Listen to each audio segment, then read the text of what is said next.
اللهم صل وسلم وبارك على سيدنا محمد وعلى آله وأصحابه أجمعين. عاملين ايه؟ يا رب يكونوا بخير يا رب وفي احسن حال. مساء الخير او صباح الخير على حسب ما بتشوفوا الفيديو.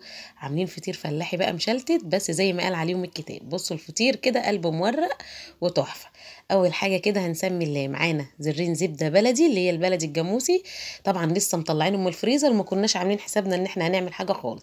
اولا انا كده بصور عند امي في البلد، انا هنا مش في شقتي ولا حاجه. كنت رايحه لهم وقالوا ايه قاعدين كده ومفيش اي حاجه يعني، هوب هنعمل فطير، يلا نعمل فطير. فطبعا الزبده المفروض كانت تطلع من بدري فطلعناها، قلنا نفككها شويه على النار.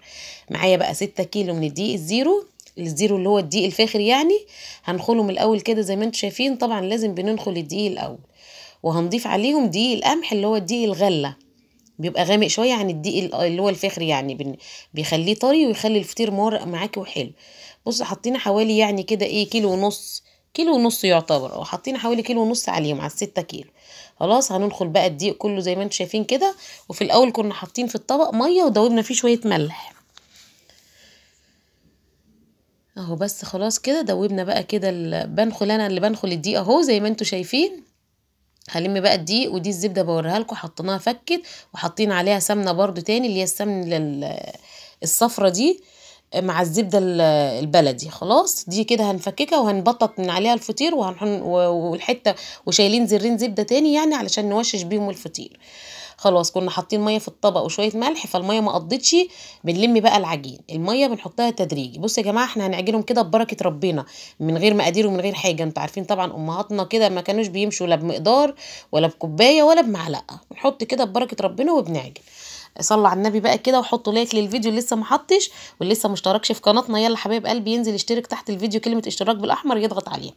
يلا بقى كده فرح قلبي. التفاعل في المشاهدات بجد يعني وحش خالص خالص خالص. بالنسبه اللي ما بيروحلوش اشعار، يلا كده يلغي الاشتراك ويرجع يشترك تاني ويفعل الجرس على الكل علشان يوصلوا مني كل اشعار فيديو انا بنزله، فضلا وليس امرا. انت اخواتنا وحبايب. بصوا بقى لميت كده العجينه خلاص. بعد ما لميت العجينه والميه قعدت احطها تدريجي. بصوا كلنا ساهمنا في العجين، مفيش حد ما عجنش. خلاص عجناه، وبعد ما بنعجنه بنقطعه بقى. الحتت الصغننه اللي احنا بنقطعها دي اللي رياء بتاعه الفطير. بنصغر الحته كده علشان لما تيجي تبططيها تفرد معاكي وتبقى رقيقه. بص اهي اختي كده قاعده بتقطع اللي هو القعر بتاع الفطيره، واحنا بنقطع الرياء الصغننه دي، الحته الكبيره دي كده، ده هيبقى ايه القعر بتاع الفطيره من تحت. خلاص كده خلاص حطينا بقى شويه زيت وفردنا القعر كده. بعد ما بيرتاح بنفرد على طول. بنفرد القعر الكبير ده الاول، وبعد كده بنفرد الرياء دي راق راق كده، وبنحط عليه بنحطها على بعضها على القعر يعني. بنحط بين كل 3 رياء زبده على سمنه، او بين كل رقين يعني عشان ما يبقاش دسم قوي ويبقى قدامه كتير. بصوا اهي هنفضل بقى نفرد كده ونفرد لغايه ما نحط كل راق على بعضيه. خلاص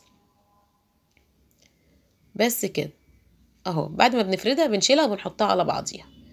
كل واحده بقى مسكت صينيه وكل واحده قعدت تعمل. فبصراحه يعني الفطير المشلتت بيبقى عايز ايه ايادي كتير علشان تخلصي وتنجزي يعني، مش عايز واحده ولا 2 لا، ما شاء الله يعني بيحب اللمه. فربنا كده يديم لمتنا ويديم اقول لكم يديم ويديمنا كده مع بعض، اللهم امين. ويفضل بيتنا مفتوح بحس امي واخواتي، اللهم امين. زي ما انتم شايفين كده فردنا كمان اهو. انا فردت قعر كمان، وبعد كده هحط بقى رياء عليه. الفطيره بتاخد 25 ريق من اللي هو الصغير اللي انتوا شايفينه ده يعني. بنفرد القعر الكبير ده وبعد كده نحط عليه 25 ريق، بين كل ريقين او 3 رياق بنحط سمنه او زبده. خلاص بعد ما نقفل بقى الفطيره كلها هوريها لكم بعد ما بتتقفل هنعمل فيها ايه.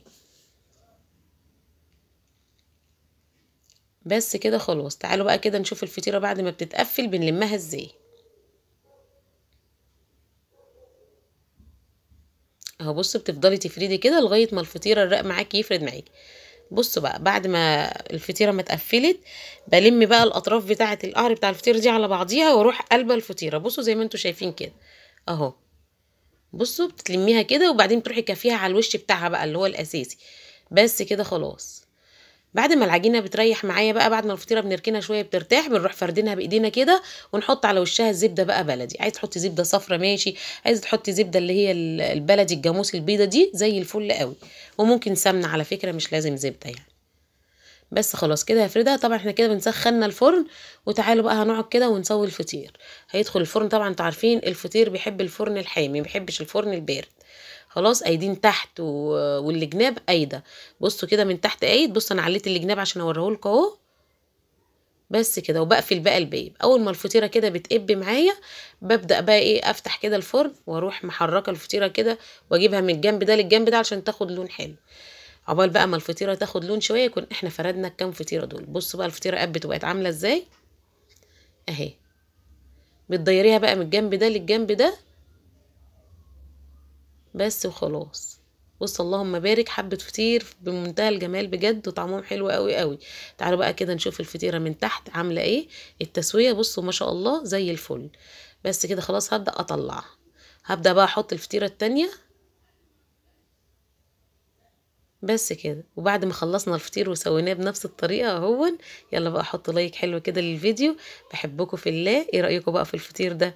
قلبه مورق وزي العسل. حبه فطير بجد تحفه. اشوفكم في فيديو جديد ان شاء الله، والسلام عليكم.